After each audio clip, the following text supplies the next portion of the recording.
नमस्कार मित्रांनो, घरोघरी मातीच्या चुली या मालिकेच्या आजच्या भागात आपल्याला पाहायला मिळणार आहे आता शरू आणि जानकी दोघेही रिक्षातून तिकडे ज्योतिका असलेल्या ठिकाणी पोहोचलेले असतात। दोघेही आता चालत येतात तेव्हा आता ज्योतिका डोक्यावर ओढणे घेऊन पाठमोरी उभी असते। आता या आल्यास पाहताच ती लगेच चिडूनच म्हणते की काय हे किती उशीर, मी केव्हापासून उभी आहे इथे। तेव्हा भोळी शरू मात्र म्हणते की अगं काय हे, जरा वेळ बसून घ्यायचं ना मग, कारण या अवस्थेत इतका वेळ उभे राहिलेलं चांगलं नाही। तेव्हा आता ज्योतिका लगेच म्हणते की ठीक आहे, काय हरकत नाही, आणि पैसे तर आणलेत ना। तेव्हा जानकी लगेच सांगते की हो आणलेत, पण देणार नाही। आता ज्योतिका भडकते का काय झालं, आपलं तसं ठरलं होतं ना हे बघा। तेव्हा आता जानकी लगेच म्हणते की होय, जे ठरलंय ते होतन्य का नाही हे पाहायला तर हवं ना। विका लगेच धक्क्याने म्हणजे असं विचारते। जानकी लगेच सांगते की अगं म्हणजे तू प्रेग्नेंट आहेस ना, मग तुझ्या पोटातलं बाळ व्यवस्थित आहे की नाही हे पाहायला नको का, काय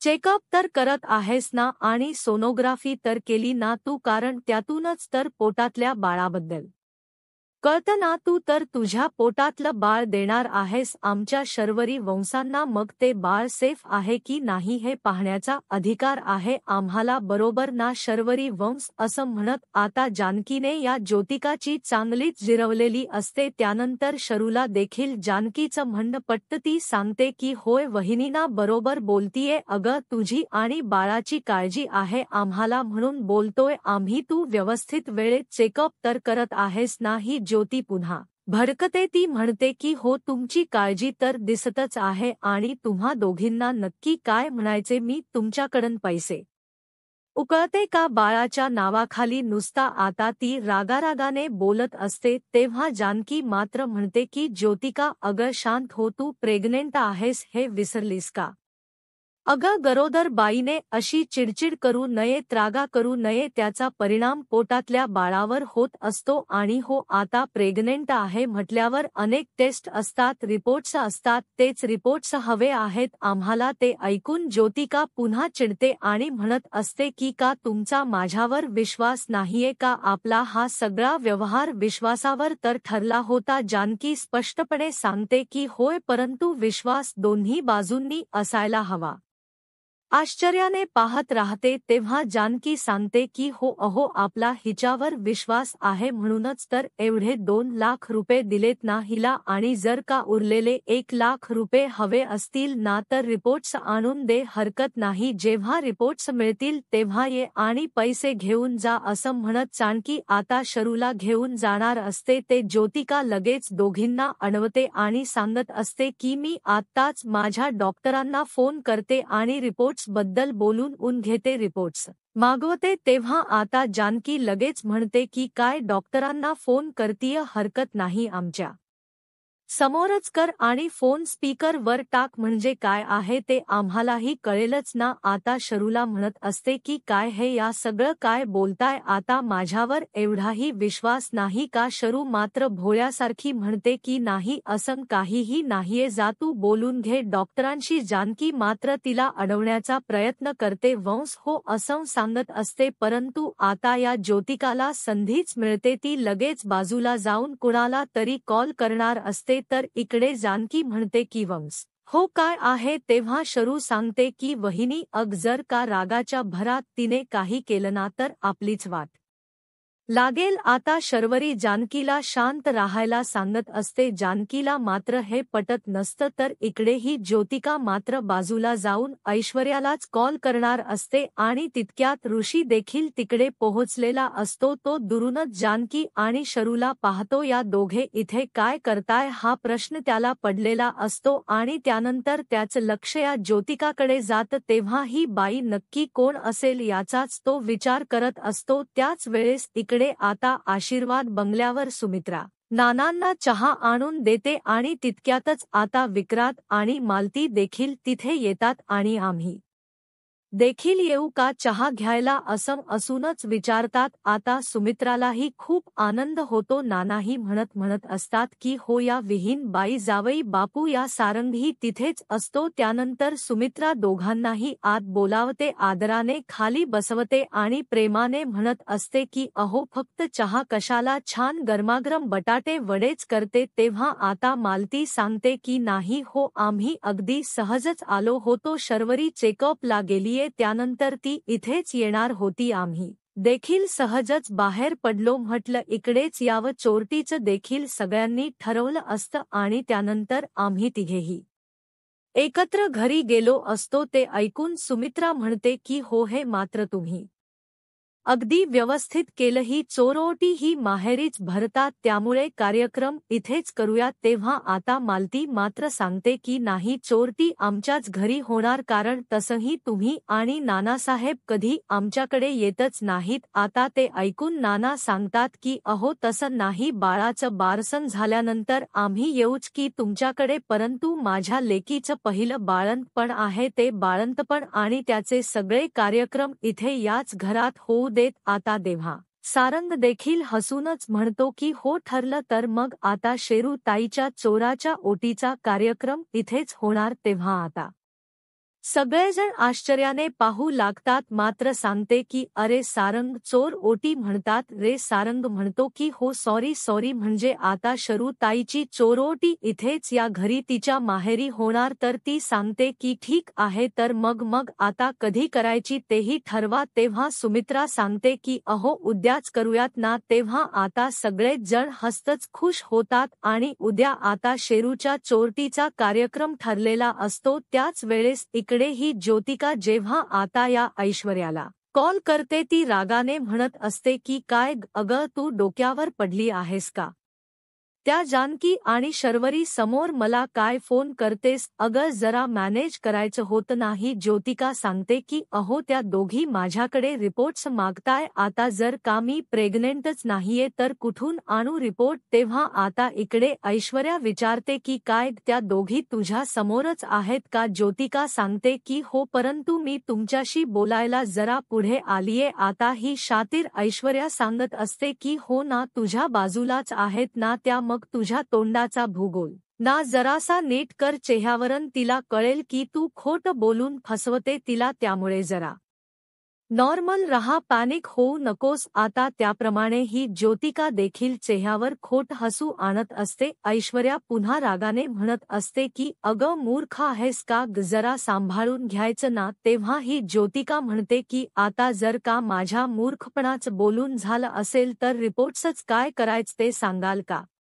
ऐश्वर्या दात ओठ खात म्हणत असते की आता माती खालीच आहे, तर मग ऐक, आणि तिचा काहीतरी प्लॅन ती या ज्योतीला सांगते. ते सगळं ऐकूनही ही ज्योतिका पुन्हा एकदा खुश होते. इकडे शर्वरी मात्र ज्योतिकाकडे पाहत विचारत असते की हिला एवढा वेळ का लागतोय? तेव्हा आता जानकी म्हणते की तुम्हाला अजूनही तिच्यावर विश्वास ठेवावासा वाटतोय? तेव्हा शरू म्हणते की हो अर्थात वहिनी, अग नाही ठेवून काय करणार, घरी सांगितले आता हे बघा, आता मागे फिरता येणार नाही. जानकी तिला समजवायला जाते, परंतु शाहरुखा काय ऐकतच नाही. वहिनी प्लीज जरा शांत हो अगं, ती काय म्हणतीये ते आपण ऐकूयात. तरी इकडे ऋषी देखील दुरूनच जानकी आणि शरूकडेही पाहत असतो. तर ही ज्योतिका आता लगेचच हसतच फोन कट करते आणि नाटक करत इकडे शरूला येऊन सांगत असते की माझं डॉक्टरांशी बोलणं झालं, ते मला उद्या रिपोर्ट्स देणार आहेत, उद्या तुम्हाला आणून देते, आता द्या पैसे. तेव्हा आता जानकी मात्र हुशारीने म्हणते की काय अगं, रिपोर्ट्स उद्या देणार आहेस ना, मग पैसे देखील उद्याच मिळतील. आता मात्र या ज्योतिकाच्या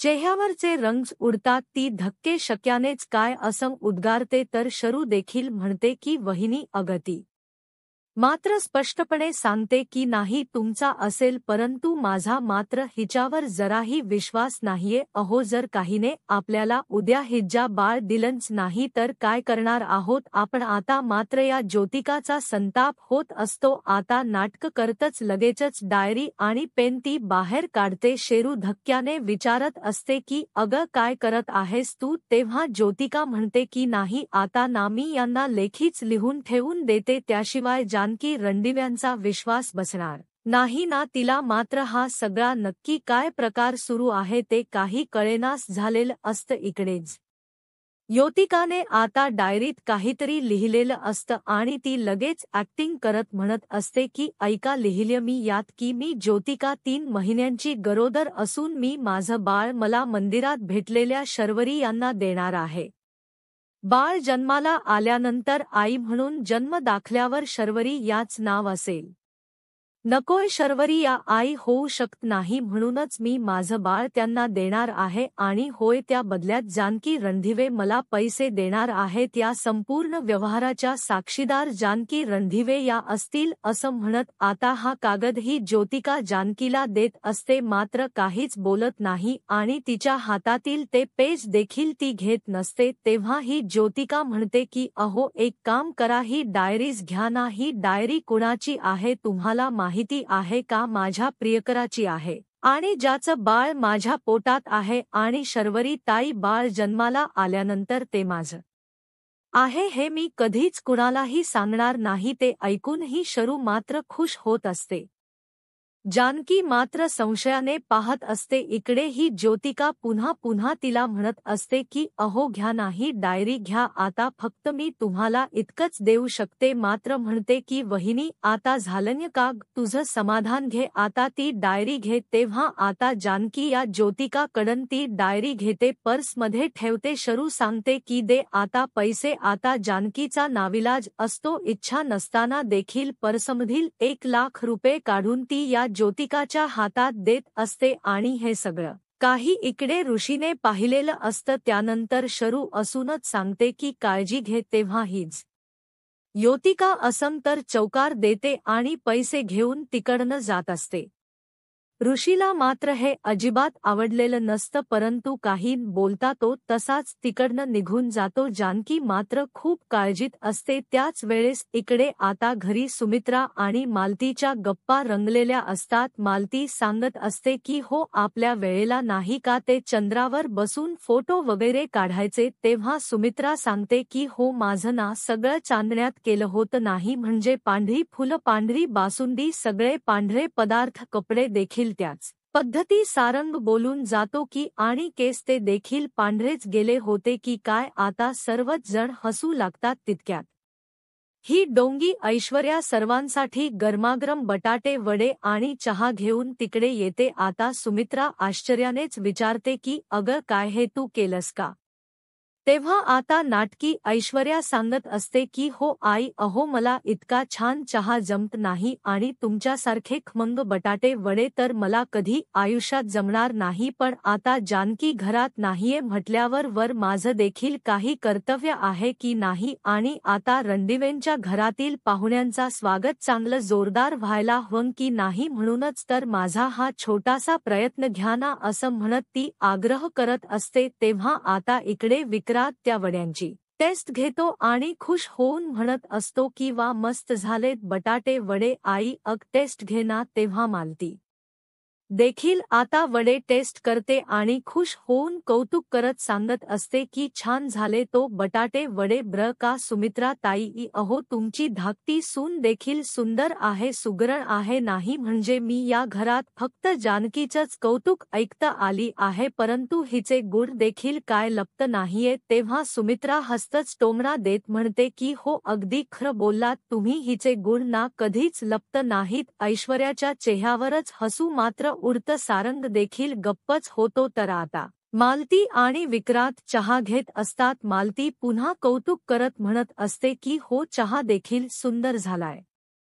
हो आणि ब्र का सुमित्रा ताई, अहो, तुमची ही सून देखील इतकी गुणाची आहे. तुमचा सारंग देखील हा असा हसमुख, अहो, हे देखील कधी घेत्य बाळास मनावर. ते ऐकतात चहा पिता पिताच त्या सारंगला ठसका लागतो. विक्रांत म्हणतो की अरे सारंग, जरा हळू. सारंग गप्प झालेला असतो. तो म्हणतो की नाही, काय नाही. आता मात्र ही ऐश्वर्या लगेच सारवा सारव करत म्हणते की अहो, आम्ही म्हटलं की आधी शरू ताईंच होऊन जाऊ देत, मग आम्ही आहोतच की काय. सारंग तेव्हा आता सारंग म्हणतो की हो, अगदी बरोबर. नाही म्हणजे शेरू ताईचे एकदा व्यवस्थित झालं ना की मग आम्ही आहोतच. मागे मागे तेव्हा ऐश्वर्या लगेच त्याच्याकडे लूक देते. सारंग बोलत असतो की नाही म्हणजे काय आहे ना, आम्हाला देखील कळेल काय खायचं काय प्यायचं. तर ऐश्वर्या लगेच बोलते की हो, आणि कुठल्या डॉक्टरकडे जायचं ते पण विषय काढत म्हणते की कुठल्या डॉक्टरांकडे चालू आहे शेरुताईंची ट्रीटमेंट. आता ते ऐकून मालती गप्प होते. विक्रांत देखील गोंधळतो आणि सांगतो की माहिती नाही. तेव्हा ही ऐश्वर्या लगेच म्हणते की अहो तुम्ही काय मस्करी करताय का विक्रांतराव, तुमची बायको प्रेग्नेंट आहे. अहो त्यांची ट्रीटमेंट कुठल्या डॉक्टरांकडे चालू आहे हे निदान तुम्हाला तरी माहिती असायलाच हवं. नारंग देखील म्हणत असतो की होय ऐश्वर्या बरोबरच बोलताय, अहो डॉक्टर कुठला आहे हे निदान नव्याला तरी माहिती असायलाच हवं. तेव्हा आता विक्रांत नाराजीचा सूर लावत म्हणतो की मी विचारलं होतं तिला परंतु तिने मात्र मला सांगितलं नाही. तेव्हा आता सारंग पुन्हा म्हणतो की का सांगितलं नाही. विक्रांतकडे काहीच उत्तर नसतं. ते ऐश्वर्या मध्येच बोलते की हरकत नाही हो सारंग, आता जानकी गेली ना शिरुताई सोबत, त्या परत आल्या ना की आपण त्यांच्याकडे रिपोर्ट्स मागूया, नाही म्हणजे त्या रिपोर्टवर डॉक्टरांचे नाव असतंच ना, मग आपण जाऊया त्यांच्याकडे. ते ऐकून मालतीही हसतच म्हणते की हो ही आयडिया देखील चांगली आहे बर का, आल्या ना की आपण विचारूया त्यांना. तर आता ही ऐश्वर्या मुद्दामहून म्हणत असते की हो अहो रिपोर्ट्स आलेले महत्वाचे, कारण आजकाल तर रिपोर्ट्समध्ये ही गडबड होऊ शकते ना, तुम्हाला तर चांगलंच माहिती असेल. आता इकडे विक्रांत आणि मला तिचा चेहराच पडतो. सुमित्रालाही काय करावं कळण्यास झालेलं असतं. ऐश्वर्या मात्र सारवासारव करत म्हणत असते की नाही म्हणजे मला तसं म्हणायचं नव्हतं, परंतु जर का रिपोर्ट आले तर आपल्यासारख्या शिकल्या सवरलेल्या माणसांना ते कळतात ना, म्हणून म्हटलं. मात्र बोलतो की गडबडच असेल असा विचार आपण का करायचा ना. तेव्हा आता इकडे मालती सांगते की नाही रे, त्या दोघीही आल्या ना की आपण शर्वरीला विचारून घेऊया. आणि तितक्यातच शरू आणि शानकी घरी परत येतात. आता दोघीही सगळ्यांना एकत्र पाहून गप्पच होतात. तरीही ऐश्वर्या मुद्दामहून म्हणत असते की हे बघा आल्यात दोघी. आता मालती लगेच शेरूला विचारते की काय झालं का चेकअप. तेव्हा ती दबक्या आवाजातच चौकार देते. तर सारंग लगेच प्रश्न करतो की मग काही रिपोर्ट्स वगैरे देखील आले असतील ना. लगेच खोट सांगते की काय हो उद्या येणार आहेत रिपोर्ट्स. तेव्हा आता इकडे जानकीला मात्र टेन्शनच आलेलं असतं. तर विक्रांत मध्येच म्हणतो की बाय द वे तुम्ही दोघी कुठल्या गायनाकडे गेला होतात. आता जानकी जराशी अडखळू लागते. तर ही शरू लगेच म्हणते की माने. तर जानकी म्हणते की हो डॉक्टर माने. शर्वरी सांगत असते की डॉक्टर सुलेखा माने. तेव्हा आता इकडे मालती विचारते की काय त्यांनी काही फाईल वगैरे दिलीच असेल ना, सुरुवातीपासूनच नुसते फाईल करतात ना. ही शरू लगेच वेळ मारून नेते नाटक करतच म्हणते की बघ वहिनी, अगं रिसेप्शनवर आपण आपली फाईलच विसरलो ना. आता चाचानकी ही अडखळत म्हणत असते की हो असं कसं झालं, पण आपण उद्या आणूयात. तेव्हा सुमित्रा सांगते की हो उद्या नक्की घेऊन या हो. आता दोघींचीही अशी तारांबळ उडालेली पाहून ऐश्वर्या खुश होऊन मनाशी म्हणत असते की बोला बोला अजून खोट बोला. या नाटकाचा जेव्हा पर्दाफाश होईल ना तेव्हा पाहायला मात्र मज्जा येईल. तर त्याच वेळेस इकडे सुमित्रा सांगते की अगं तुम्ही दोघी नव्हतात तेव्हा इथे काय ठरलं माहिती तरी आहे का. उद्याचा दिवस चांगला आहे म्हणून उद्याच झोरटीचा कार्यक्रम ठरलाय. ते ऐकून शर्वरी खुश होत असते. जानकीला मात्र अजिबातच आनंद होत नसतो, वाईट वाटत असतं. तर सुमित्रा सांगत असते की होय आता पद खोचा आणि कामाला लागा. ही ऐश्वर्या मात्र सांगत असते की हो आपण ना तुमच्या चोर ओटीचा कार्यक्रम अगदी दणक्यात करूया. बर मी आलेच, माझेच एक महत्वाचं काम आहे असं बोलून ती निघून जाते. जानकी मात्र खूप काळजीत पडते. ऐश्वर्या इकडे ज्योतिकाला भेटायला येते. आता समोर ऐश्वर्याला पाहताच ज्योतिका टेन्शन मध्येच विचारत असते की मॅडम अहो त्यांनी रिपोर्ट्स मागितलेत, मी कसं बसं, आजचं मरण उद्यावर ढकललंय, आता काय करायचं. तेव्हा आता इकडे ऐश्वर्या म्हणते की हो हे मुळशी एक्सप्रेस, जरा तोंडाला ब्रेक लाव, हे घे रिपोर्ट्स. आता ज्योती ती फाईल पाहते, आश्चर्यानेच म्हणते की काय अहो यावर तर माझं नाव देखील लिहिलं, कसं मॅनेज केले तुम्ही हे सगळं. ऐश्वर्या हसतच सांगते की जादूगाराला कधीच त्याची जादू विचारायची नसते. ऐश्वर्या आहे मी या ऐश्वर्याचा प्लॅन कधीच फस्त नसतो आता हे रिपोर्ट्स घे आणि त्या जानकीच्या तोंडावर फेक. इकडे ही ज्योतिका अजूनच म्हणते की हो परंतु मला इतकंच विचारायचं आहे की हे सगळं अजून किती दिवस सुरू ठेवायचं आहे. तेव्हा ऐश्वर्या सांगते की ऑलमोस्ट सगळं संपतच झालंय. तू जास्त टेन्शन नको घेऊ ज्योतिका ठीक आहे आलेच मी असं म्हणून फाईल घेऊन जाणार असते तेव्हा ऐश्वर्या म्हणते की काय तुला असं वाटत नाहीये का तू काही विसरलीस म्हणून ज्योतिका म्हणते की काय हे काय फाईल तर घेतलीस आहे तेव्हा ऐश्वर्या म्हणते की आणि पैसे आज तुला 1,00,000 रुपये मिळालेत ना आता दोघींनी अर्धे पैसे घ्यायचं ठरलेलं असतं ज्योतिका गोंधळत म्हणते की तुमच्या सगळंच लक्षात राहत नाही का आता ईश्वर सांगते की हो आणि माझं सगळीकडे लक्ष देखील असतं आता ज्योतिका मुकाट्याने पर्समधील पैसे बाहेर काढते ते मोजायला लागते परंतु ऐश्वर्या तिच्या हातातून ते पैसे घेते आणि फक्त आवाजावरनच अर्धे अर्धे पैसे ती करते आणि चल निघ असं म्हणत ज्योतिकाला पाठवून देते ज्योतिका आणि ऐश्वर्या आपापल्या मार्गाने आता निघून गेलेले असतात इकडे घरी ऋषी रूममध्ये असतो तो खूप रागात असतो तेव्हा जानकी देखील तिथे येते आता मुद्दामहून विषय काढत ती म्हणत असते की उद्या शरूंच्या चोरटीचा कार्यक्रम आहे आणि हो ओवी म्हणत होती की नवीन ड्रेस हवाय परंतु मी म्हटलं इतके कपडे आहेत त्यातलाच एखादा घाल उगीच खर्च कशाला नाही का आणि हो सगळ्या कार्यक्रमाची जबाबदारी माझ्याच वर आहे पण अवंतिका असती तर ब्र झालं असतं तिची जरा मदत झाली असती पण हरकत नाही मी करेल सगळं मॅनेज जेमतेम सगळी तयारी तर झालीच आहे फक्त मिठाई बाकी आहे आई म्हणाल्यात की उद्याच आणूया म्हणजे फ्रेश राहील तेव्हा आता इकडे ऋषी मात्र टोमणा देत म्हणतो की मिठाई जरा नीट बघून आण नाहीतर खाल्ल्यावर कळायचं की कडून निघाली जानकी हसूनच म्हणते की काय हे तुम्ही मस्करी आणि तिच्या लक्षात येत की ऋषी रागात आहे मात्र आता एकटक जानकी पाहू लागतो तिचं मन जरासं घाबरत असे का पाहताय म्हणून ती विचारते तेव्हा ऋषीच्या डोळ्यातही पाणी आलेलं असतं आणि तो बोलतो की तुझा खोटारडेपणा पाहतोय जानकी धक्क्यानेच म्हणजे असं विचारते ऋषी मात्र चिडूनच म्हणतो की अगं घरच्यांच्या डोळ्यात धूळफेक करून इतकं सहज कशी काय वावरू शकतेस तू जानकीच्याशी देखील खोटच वागलीस तू तुझ्याकडून ही अपेक्षा नव्हती जानकी असं ऋषी तिला सुनावतो जानकीच्या डोळ्यात चकन पाणी येतं ती हादरलेली असते ती काही बोलायला जाणार तेच ऋषी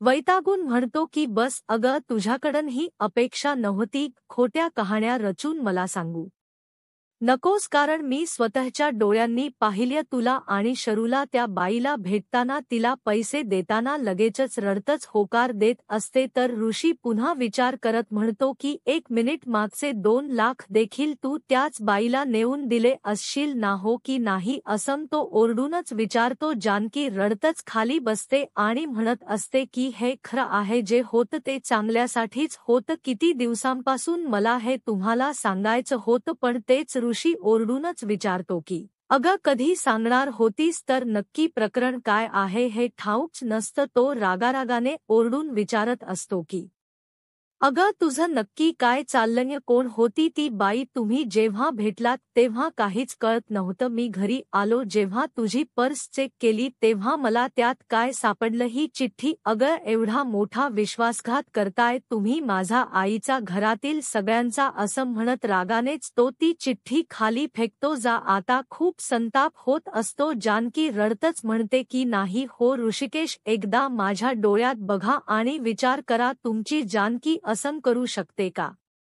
अहो मला पहिल्या दिवसापासून हे करायचं नव्हतं घरातील कुणालाच मला आता फसवायचं नव्हतं की आता नक्की काय घडलं होतं ते सर्व काही ऋषीला सांगत असते कशाप्रकारे व्रत करायला मंदिरात गेल्यानंतर त्यांना ती ज्योतिका भेटली तिच्या पोटात बाळ आहे जे तिला नकोस आहे हे जेव्हा शरूला कळालं तेव्हा शर्वरीने ते बाळ मी घेईन मी वाढवेन त्याला असं हट्ट केला आणि जानकीकडून तसं वचनही मागितलं हे सगळंच काही ती ऋषीला सांगत असते आणि रडतच म्हणते की मी हे सगळं सांगणारच होते पण तेच ऋषी पुन्हा रागाने म्हणतो की अगं कधी सांगणार होतीस जानकी आई नाना शेरूच्या सासूबाई विक्रांतराव सगळ्यांनाच फसवत आलात तुम्ही सगळं होऊन एका शब्दाने मला सांगावंसं वाटलं नाही का असं तो विचारतो तेव्हा जानकी त्रागा करत म्हणते की हो कारण शर्वरी वंश जीव देईल असं म्हणाल्या आणि शरूने कशाप्रकारे जीव देण्याची धमकी दिली तेही तिला आठवत असतं ती आता ऋषीला सांगते की एकदा दोनदा नाही तर जेव्हा जेव्हा हा विषय निघाला तेव्हा तेव्हा जीव देण्याची धमकी दिली त्यांनी मला देखील हे चांगलंच माहिती आहे की याआधी देखील त्यांनी असा प्रयत्न केलाय आणि आता देखील मंदिरात खांबाला डोक आपटून शरू जीव द्यायला निघाली होती ते सगळं काही जानकी सांगत असते तर ऋषी मात्र सुन्न झालेलं असतं जानकी हतबल होऊन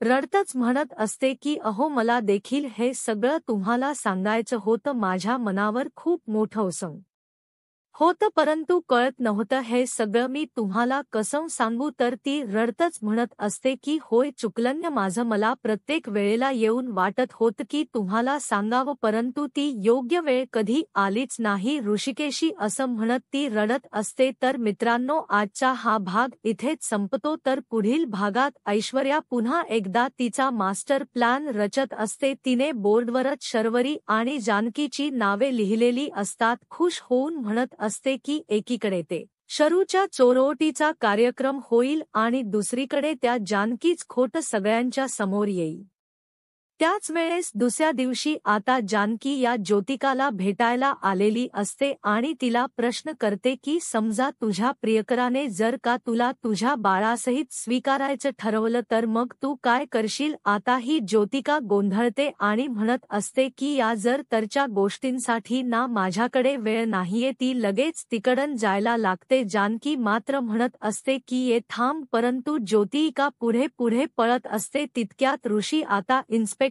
बनून समोर येतो जानकी नक्की म्हणते की ब्र झालं तुम्ही अगदी वेळेत आलात ऋषी आता म्हणतो की मी जे काही विचारेल ना त्या प्रश्नांची खरी उत्तर द्यायची मित्रांनो अखेरीस ज्योतिका ख्याची कबुली देईल का आणि ऐश्वर्याचे भान कसं फुटेल हे पाहायला आत्ताच माझा महाराष्ट्र या यूट्यूब चॅनलला सबस्क्राईब करा धन्यवाद.